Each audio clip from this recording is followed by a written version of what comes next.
Tampak seorang gadis cantik turun dari sebuah mobil mewah berkelas keluaran baru. Gadis berambut panjang berkulit putih, senyum manis di bibir, dan bodi yang aduhai. Siapapun yang melihatnya pasti akan terpesona dengan kecantikannya. Dialah Anggun. Gadis berumur 30 tahun itu terkenal di kalangan para warga. Dari dalam mobil tampak terlihat seorang laki-laki berkumis tipis, berperawakan tegap, yang mengantarkan Anggun. Sosok laki-laki tersebut terlihat berkelas dan kaya. Terlihat di setelan jasnya dan gaya rambutnya. Laki-laki tersebut bernama Pak Johan. Laki-laki berumur 50 tahun yang masih terlihat muda. Anggun melambaikan tangan dan senyum tipisnya kepada laki-laki tersebut, yang sebentar kemudian meninggalkan Anggun yang masih berdiri di depan pagar rumahnya. Mobil Mali itu berjalan pelan meninggalkan tempat tersebut. Tampak di tangan Anggun berbagai macam barang bawaan pemberian dari Pak Johan. Terlihat tas-tas yang berisi pakaian dan barang-barang mewah yang lumayan banyak. Anggun terlihat sangat gembira saat itu.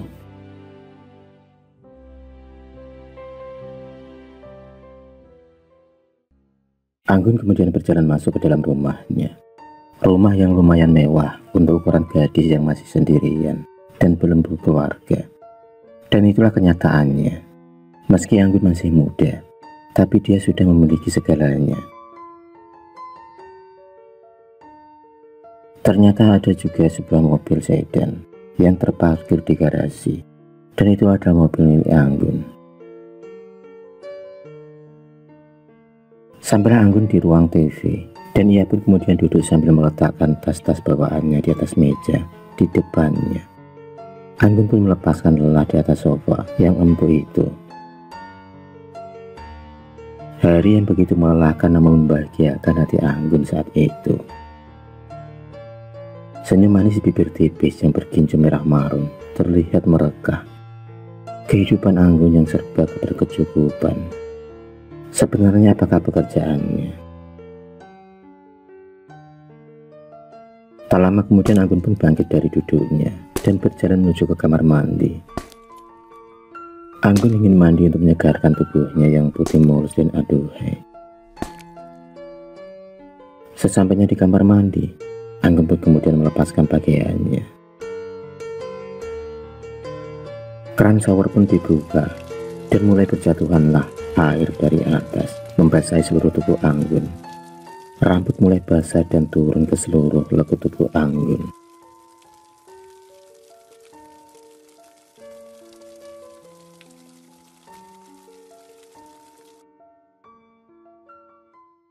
Setelah habis mandi, Anggun pun segera keluar dari kamar mandi dan berjalan menuju ke kamarnya. Entah kenapa, saat itu tiba-tiba Anggun mulai mengantuk. Entah karena kecapean atau apa, Anggun merebahkan tubuhnya di atas kasur yang empuk dan spray putih yang bersih dan halus. Dan tak lama kemudian, Anggun pun tertidur pulas.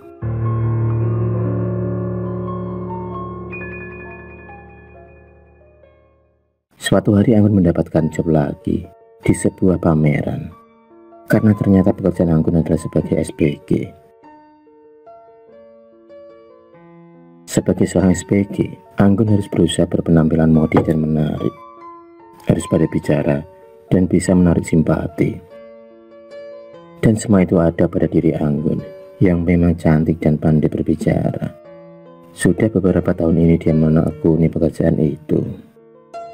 Seperti biasa, Anggun dan juga para SPG lainnya akan berada di stand-stand masing-masing, menawarkan dan menjelaskan produk-produk yang mereka wakili.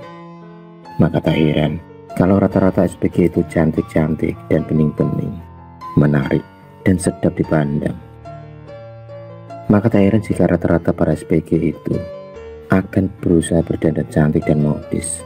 Begitupun juga yang dialami dan dilakukan oleh Anggun yang selalu berusaha untuk berpenampilan modis dan menarik.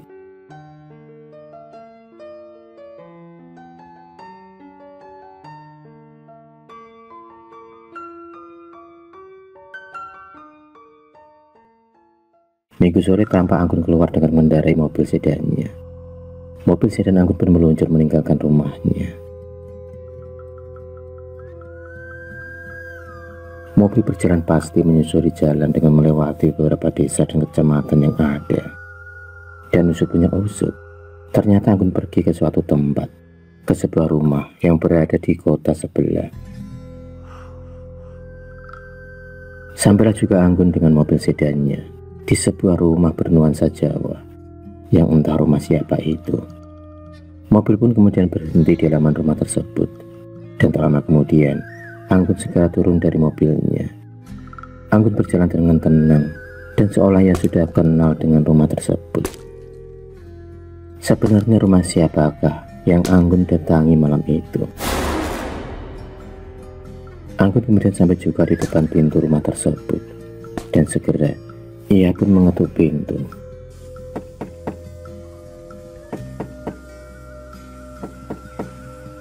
Dan tak lama kemudian pintu pun terbuka, dan tampak seorang laki-laki berkumis tebal berumur setengah baya di hadapan Anggun berdiri.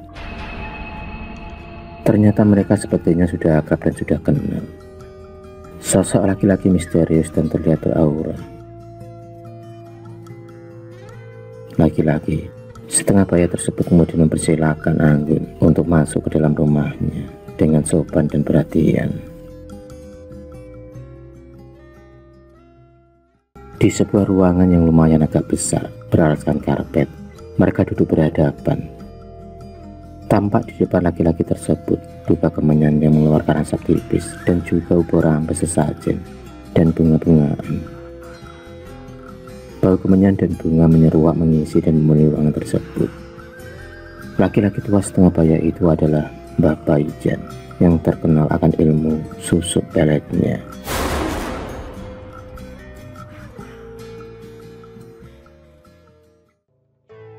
Ternyata Anggun adalah pelanggan susu pelet Mbak Baijan. Sudah beberapa kali Anggun pergi ke rumah Mbak Baijan untuk memasang susu pelet pemikat pada dirinya. Awal mulanya Anggun hanya berkonsultasi tentang kehidupannya pada Mbak Baijan, tapi akhirnya ia pun kepincut untuk memasang susu pemikat di tubuhnya. Seperti biasa, Anggun akan memberikan amplop yang berisi sejumlah uang yang diberikan kepada Mbak Baijan sebagai jasa susuk pelet yang ada padanya. Setiap beberapa bulan sekali, Anggun akan mendatangi rumah Mbak Baijan untuk menambah dan menguatkan khasiat ilmu susuk pemikatnya yang sudah tertanam pada tubuhnya. Karena itu juga sebagai syarat agar khasiatnya tabdar. Mbak Baijan sendiri akan melakukan ritual untuk penambahan daya pamor dari susu yang telah ia pasang pada pasien-pasiennya. Ia akan menyiapkan segala ubur rampai, dari mulai kemenyan, air kembang dan syarat-syarat lainnya yang dibutuhkan guna penyempurnaan syarat pengisian dan penambah daya kekuatan susu yang telah ia pasang.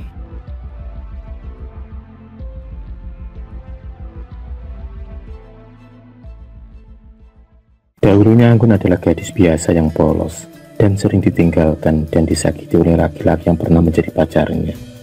Sudah beberapa kali Anggun ditinggal oleh laki-laki yang ia cintai, disebabkan karena laki-laki tersebut lebih memilih wanita lain daripadanya yang lebih cantik dan seksi. Itulah nasib dari Anggun dahulunya, sebelum akhirnya ia memilih memakai susu pemikat. Setelah ia memakai susu pemikat itulah, kehidupannya mulai berubah drastis, dan ekonominya juga berubah. Anggun dengan mudahnya menggait laki-laki yang jatuh cinta padanya. Tak jarang para laki-laki itu akan dengan senang dan rela memberikan Anggun apa saja yang ia ingini. Dari mulai pakaian, perhiasan, dan juga uang yang jumlahnya banyak.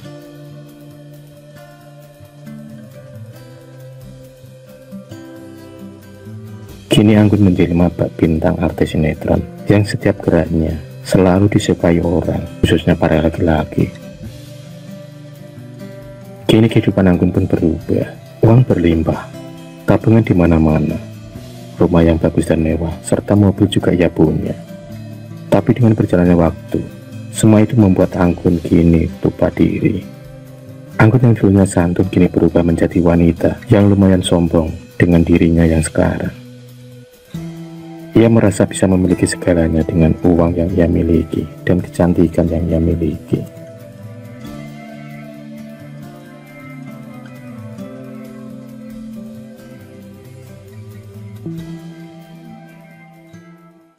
Anggun sendiri kini membatasi pergaulannya. Ia sudah tak mau lagi berhubungan dengan orang-orang yang berkelas menengah ke bawah.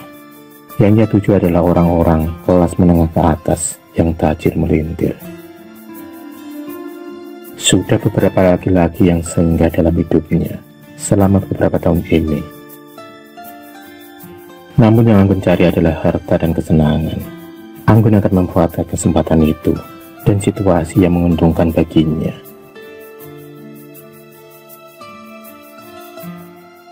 Makan di tempat yang mahal, belanja di tempat yang mahal sudah biasa bagi Anggun. Koleksi pakaian dan kosmetiknya juga terlihat mahal dan mewah. Sudah banyak barang-barang mewah yang ia dapatkan dari susuk pemikatnya. Apapun yang ia ingini tinggal pesan dan langsung akan diantar ke rumahnya. Ia sudah tidak usah repot-repot lagi, karena selama ini semua diselesaikan dengan uang yang Anggun punya. Mbah Jah adalah pembantu Anggun yang hanya bertugas di waktu pagi sampai siang. Mbah Jah bertugas membersihkan rumah dan menyiapkan menu makanan pagi, selebihnya tidak. Karena dengan mudahnya Anggun akan pesan makanan kalau ia ingin dan ia butuhkan kapanpun. Dan itu lebih membuatnya merasa nyaman, karena tak susah-susah repot banyak pekerjaan di rumahnya.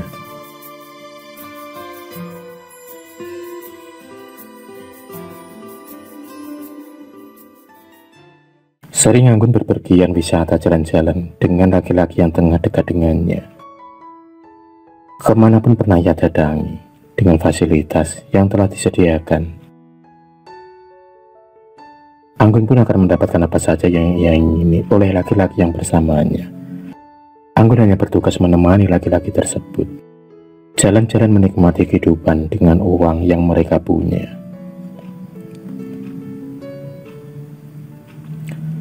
Mobil sedan yang ada di garasi rumahnya adalah pemberian dari Pak Hartono. Yang saking tergila-gilanya dia dengan Anggun, ia pun memberikan Anggun sebuah mobil mewah, keluaran baru. Pak Hartono sendiri tak segan-segan menghabiskan uangnya untuk Anggun. Itulah orang kalau sudah kaya raya, dengan mudahnya ia akan menghambur-hamburkan uangnya untuk kesenangannya.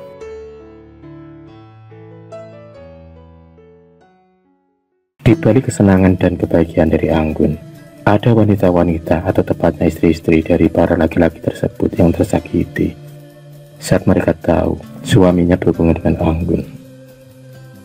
Tapi itulah kehidupan di dunia, ada baik dan ada buruk, ada hitam dan ada putih, selalu semuanya berdampingan. Dan dunia adalah tempatnya nafsu dan keinginan, ketamakan, keserakahan.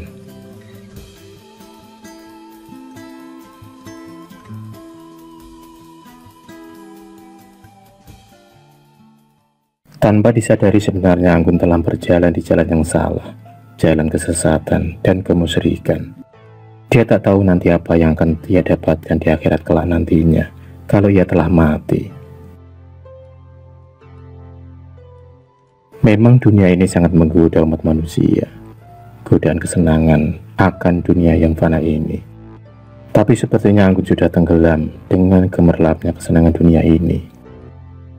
Buktinya jalan apapun ia tempuh demi meraup dan mendapatkan kesenangan, Anggun sendiri semakin tenggelam dalam kemewahan dan kesenangan dengan apa yang ia miliki sekarang, hingga Anggun sendiri menuankan uang. Dengan uanglah apapun ia akan dapatkan dan apapun akan tunduk kepadanya. Hingga suatu hari yang naas bagi Anggun, saat ia tengah bersama seorang laki-laki dalam sebuah mobil mewah yang berjalan kencang menerobos gelapnya malam. Rupanya mereka berdua baru saja pulang menghabiskan waktu pelesiran jalan-jalan selama 3 hari. Seperti biasanya Anggun pasti akan mendapatkan apapun yang ia ingini, dan uang yang jumlahnya cukup banyak pasti akan dia dapatkan dari laki-laki yang bersamanya.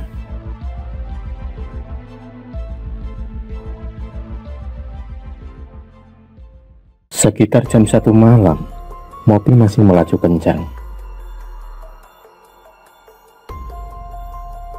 Dan usut-penyusut, rupanya laki-laki yang tengah bersama Anggun dalam keadaan mabuk. Karena mereka baru saja menghabiskan waktu pulang dari sebuah kafe sebelum perjalanan pulang. Tiba-tiba terdengarlah suara tabrakan yang amat keras. Dan ternyata mobil sedan tersebut menghantam sebuah pohon yang sangat besar dengan amat kencangnya. Akibat dari tabrakan itulah, mobil pun ringsek dan tak berbentuk.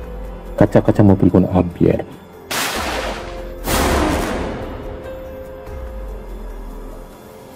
Dan tak lama kemudian terdengar ledakan. Dan terjadilah kebakaran pada mobil tersebut. Anggun dan laki-laki tersebut tewas ketika. Mereka tewas dengan luka yang sangat mengenaskan, dengan luka terbakar yang amat serius. Sungguh, malam yang naas bagi mereka berdua. Orang tak tahu kapan nyawa ini akan diambil oleh Sang Pencipta. Kapan kita mati tak ada yang tahu. Tapi lebih baik dan beruntunglah orang-orang yang selalu ingat kepada Allah. Merugilah orang-orang telah lalai dan berjalan di jalan yang salah dan keliru. Dunia adalah fana, dunia hanya fata morgana, dunia tak abadi.